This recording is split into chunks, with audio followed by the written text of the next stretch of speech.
Hello friends, welcome to my channel. मैं हूं वंशिका और आज मैं आपको पढ़ाऊंगी Indian constitution network class 11 political science chapter 4 executive का पार्ट 2। फ्रेंड्स, अगर आपने पार्ट 1 नहीं देखा तो मैंने उसका लिंक डिस्क्रिप्शन में दिया हुआ है, आप जल्दी से जाके पार्ट 1 देख लीजिए, फिर आप पार्ट 2 देखना। तो अब हम स्टार्ट करते हैं। हमने पिछले टॉपिक तक पढ़ लिया था पार्ट 1 में, तो हम स्टार्ट करते हैं prime minister and council of minister का टॉपिक।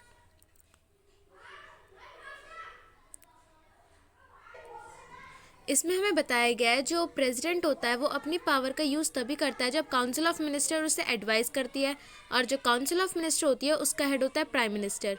तो एक तरीके से देखा गया तो प्रेसिडेंट की पावर भी प्राइम मिनिस्टर के हाथ में होती है। अब हम देखते हैं जो पार्लियामेंट्री सिस्टम है उसके अंदर जो प्राइम मिनिस्टर होगा, ये ज़रूरी होगा कि जो प्राइम मिनिस्टर है उसके पास मेजॉरिटी का सपोर्ट हो लोकसभा के अंदर।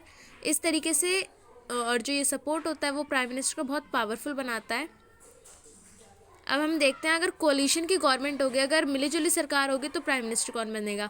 अगर मिलीजुली सरकार है तो प्राइम मिनिस्टर वो बनता है जो अधिकतर पार्टनर्स के एक्सेप्टेबल होगा, या फिर सभी पार्टनर्स को जो मेंबर एक्सेप्टेबल लगेगा, जो सही लगेगा, वो फिर प्राइम मिनिस्टर बनता है। इस पैरा की लास्ट लाइन में हमें डेफिनेशन दी गई है, a leader who has the support of the majority is appointed by the president as prime minister.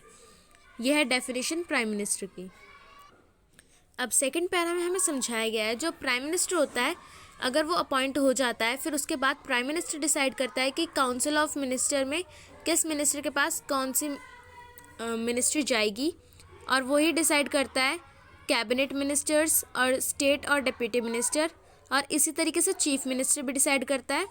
Chief minister का भी चूज़ करने का सेम वे है, उसको भी तभी चुना जाएगा अगर वो मेजॉरिटी का लीडर हो, तभी चीफ मिनिस्टर भी चूज़ किया जाता है।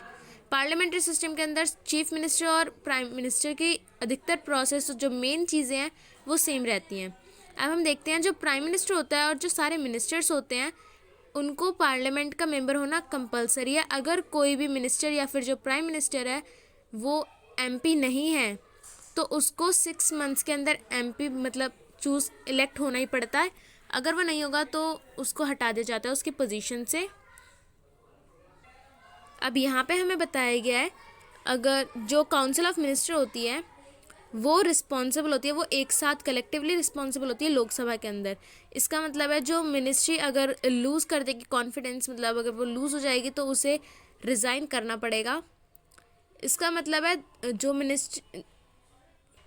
मिनिस्ट्री एग्जीक्यूटिव कमेटी होती है पार्लियामेंट की, और वो पार्लियामेंट के बिहाफ पे गवर्न करती है। अब सेकंड पैरा पर हम आते हैं।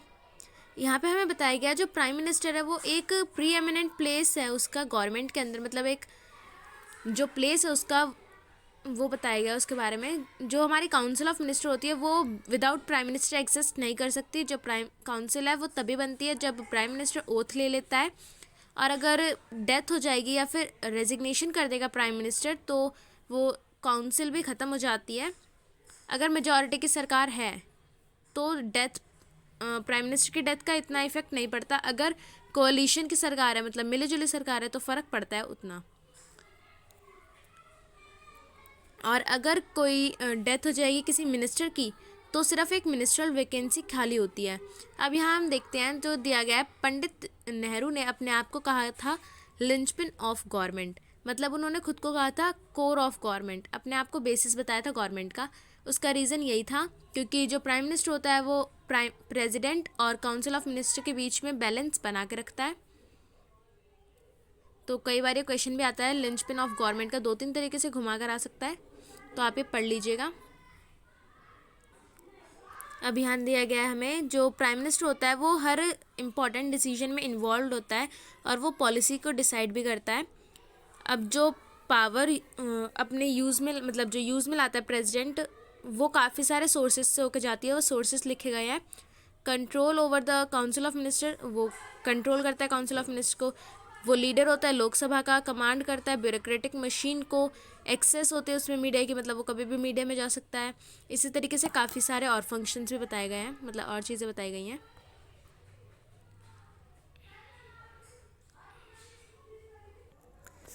इस पेज के फर्स्ट पैरा में हमें बताया गया है जो पावर होती है प्राइम मिनिस्टर की वो पॉलिटिकल कंडीशंस पे भी डिपेंड करती है। जो पोजीशन और जो पावर होती है काउंसिल ऑफ मिनिस्टर की और प्राइम मिनिस्टर की वो सिक्योर्ड रहती है। कब सिक्योर्ड रहती है? जब जो पॉलिटिकल पार्टी मतलब जो पार्टी है वो सिंगल पार्टी की गवर्नमेंट हो और वो मेजॉरिटी को सिक्योर करके रखे लोकसभा के अंदर। अगर कोलिशन की गवर्नमेंट होगी तो वो असेलेबल गवर्नमेंट नहीं होगी। इसका मतलब कि वो सिक्योर्ड नहीं होगी। वो अगर पार्टनर्स हटा देंगे अपनी साइड को तो वो सरकार गिर जाती है, इसलिए वो सिक्योर्ड सरकार नहीं कही जाती। अब हम यहाँ देखते हैं दिया गया है पहली जगह पे दिया गया है जो ये डेवलपमेंट्स हैं इस discretionary roles of the president in the selection of prime minister. इसका मतलब है जो प्रेसिडेंट है उसके कुछ ऑप्शनल रोल्स होते हैं प्राइम मिनिस्टर के सिलेक्शन में। सेकेंडली बताया गया है जो कोलिशनल नेचर होता है हमारी इंडियन पॉलिटिक्स का। थर्डली हमें बताया गया है जो प्राइम मिनिस्टर होता है उसके पास अपनी पावर यूज़ करने के लिए काफ़ी सारी रेस्ट्रिक्शंस होती है। वो मिनिस्टर को अकेले डिसाइड नहीं कर सकता और उसकी जो रैंक और पोर्टफोलियोज है वो भी अकेले डिसाइड नहीं करता। फोर्थली हमें बताया गया है जो हमारे पॉलिसीज़ और प्रोग्राम्स होते हैं वो प्राइम मिनिस्टर अकेले डिसाइड नहीं करता है। तो आई होप सो आपको ये चारों पॉइंट क्लियर हो गए होंगे। अब हम आते हैं लास्ट पैरा पे।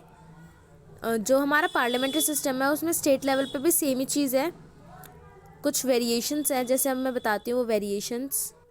यहाँ पर एक गवर्नमेंट होता है मतलब स्टेट के अंदर एक गवर्नमेंट होता है जो प्रेसिडेंट इलेक्ट करता है, अपॉइंट करता है।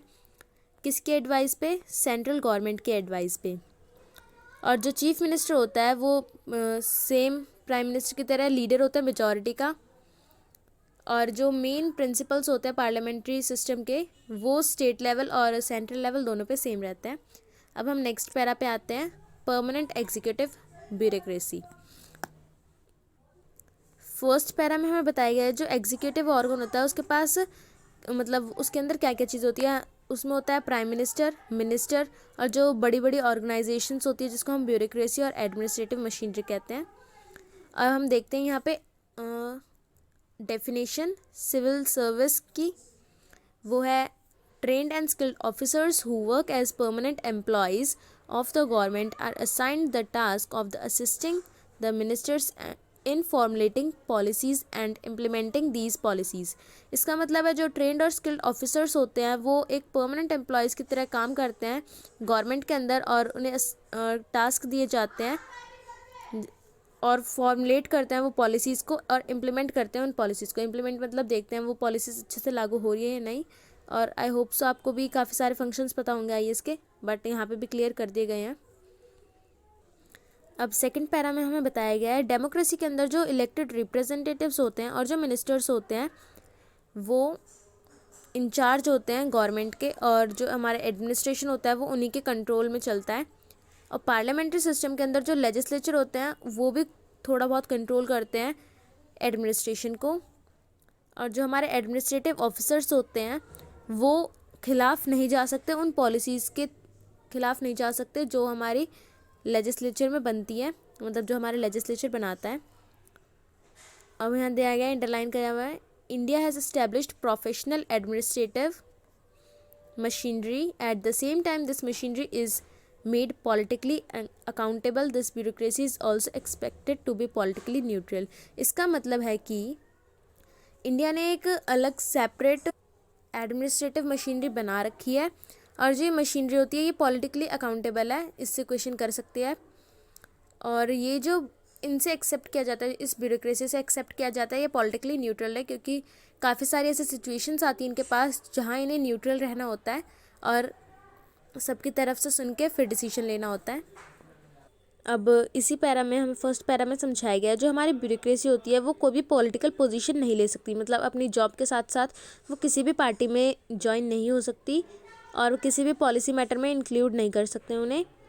और हम अपनी एडमिनिस्ट्रेटिव मशीनरी से यही एक्सेप्ट कर सकते हैं कि वो फेथफुली और एफिशिएंटली पार्टिसिपेट करें हमारी पॉलिसीज़ को ड्राफ्ट करने में और उनकी इम्प्लीमेंटेशन में।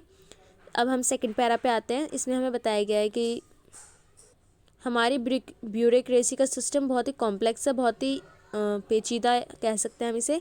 और इसके अंदर ऑल इंडिया सर्विस होती है, स्टेट सर्विस होती है, और हमारी लोकल गवर्नमेंट के कुछ एम्प्लॉयज़ होते हैं। टेक्निकल और मैनेजरिकल स्टाफ होता है पब्लिक सेक्टर का। अब इस जो हमारे मेकर्स थे हमारे कॉन्स्टिट्यूशन के, वो चाहते थे कि हमारी एक प्रोफेशनल ब्यूरोक्रेसी हो, और ऐसी ब्यूरोक्रेसी हो जो इम्पार्शियल हो, और वो सिर्फ अपनी मेरिट के बेसिस पे सिलेक्ट करी जाए, मतलब अपने मार्क्स के बेसिस पे सिलेक्ट करी जाए। तो हमें यहाँ देखते हैं दिया गया है union public service commission, UPSC जिसके नाम से फेमस है, इसकी शॉर्ट फॉर्म है यूपीएससी। ये जो इंस्टीट्यूशन है, ये जो कमीशन है, इसका ये टास्क होता है कि जो आईएएस और आईपीएस के एग्ज़ाम, मतलब हमारे जो एडमिनिस्ट्रेटिव ऑफिसर्स के एग्ज़ाम होते हैं, पूरी प्रोसेस कंडक्ट कराना इसी कमीशन का काम होता है। इसी तरीके से एक पब्लिक सर्विस कमीशन भी है स्टेट के लिए, और जो इनका रिमूवल होता है हमारे एडमिनिस्ट्रेटिव ऑफिसर्स का, और सस्पेंशन होता है, ये इंक्वायरी के थ्रू होता है। एक जज बिठाया जाता है सुप्रीम कोर्ट का, उसके थ्रू होता है। थर्ड पैराग्राफ में हमें ये समझाया गया है, जैसे कि मैंने अभी आपको बताया कि जो हमारे एडमिनिस्ट्रेटिव ऑफिसर्स होते हैं वो मेरिट के बेसिस पे सिलेक्ट किए जाते हैं, मतलब अपने नंबर्स के बेसिस पे सिलेक्ट किए जाते हैं। उसी तरीके से हमारे जो दलित और आदिवासीज़ हैं, हमारी सोसाइटी में जो बैकवर्ड क्लासेस हैं, उनके लिए थोड़ी ढील दी गई है, थोड़ी छूट दी गई है। रिजर्वेशन होता है वुमेन के लिए, और जो हमारे बैकवर्ड क्लासेस हैं उनके लिए। अब हम आ चुके हैं नेक्स्ट पेज पे, क्लासिफिकेशन ऑफ सिविल सर्विस पे। यहाँ आपको 3 एरो दिख रहे होंगे, all India service, central service और स्टेट सर्विस। आपको ये इनके नाम से क्लियर हो गया होगा कि कौन सी चीज़ किस बारे में है। अब हम आते हैं नीचे पैराग्राफ में। जो आईएएस और आईपीएस ऑफिसर्स होते हैं वो एक पर्टिकुलर स्टेट में असाइन किए जाते हैं, भेजे जाते हैं, जहाँ पर वो काम करते हैं स्टेट गवर्नमेंट के सुपरविजन में। और जो आईएएस और आईपीएस ऑफिसर्स होते हैं वो सेंट्रल गवर्नमेंट ही अपॉइंट करती है, और वो वापस सेंट्रल गवर्नमेंट की सर्विस में भी जा सकते हैं अगर वो चाहे तो। और जो उनके अगेंस्ट एक्शन वो स्टेट गवर्नमेंट नहीं ले सकती, सिर्फ सेंट्रल गवर्नमेंट के पास ये राइट है कि वो आईएएस और आईपीएस ऑफिसर्स के अगेंस्ट एक्शन ले सकें। अब हमें यह बताया गया है, इसका मतलब है जो हमारे एडमिनिस्ट्रेटिव ऑफिसर्स होते हैं स्टेट के, वो एक की तरह काम करते हैं, और वो सुपरवाइज करते हैं स्टेट को, और वो कंट्रोल में होते हैं सेंट्रल गवर्नमेंट के। अब हम नेक्स्ट पैरा पे आ चुके हैं।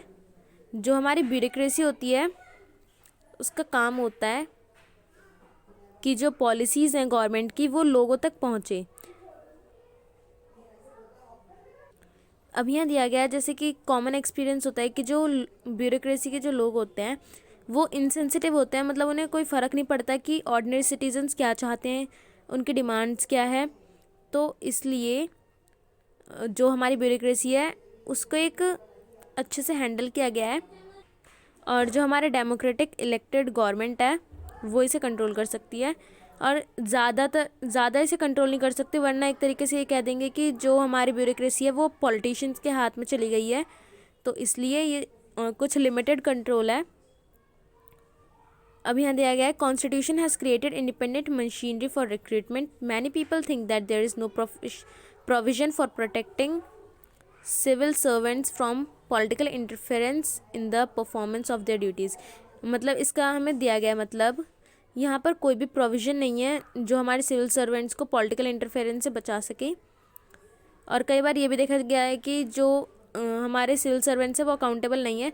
तो एक तरीके से हम देख सकते हैं जो हमारे राइट टू इन्फॉर्मेशन है वो ब्यूरोक्रेसी को भी अकाउंटेबल बना सकता है। हम अपने राइट टू इन्फॉर्मेशन के थ्रू ब्यूरोक्रेसी से भी जवाब मांग सकते हैं। तो फ्रेंड्स, ये चैप्टर यहीं फिनिश होता है। आपको अगर ये वीडियो पसंद आई हो तो इस वीडियो को लाइक, कमेंट और शेयर कीजिए। इस चैनल को सब्सक्राइब करना मत भूलना। Thank you friends.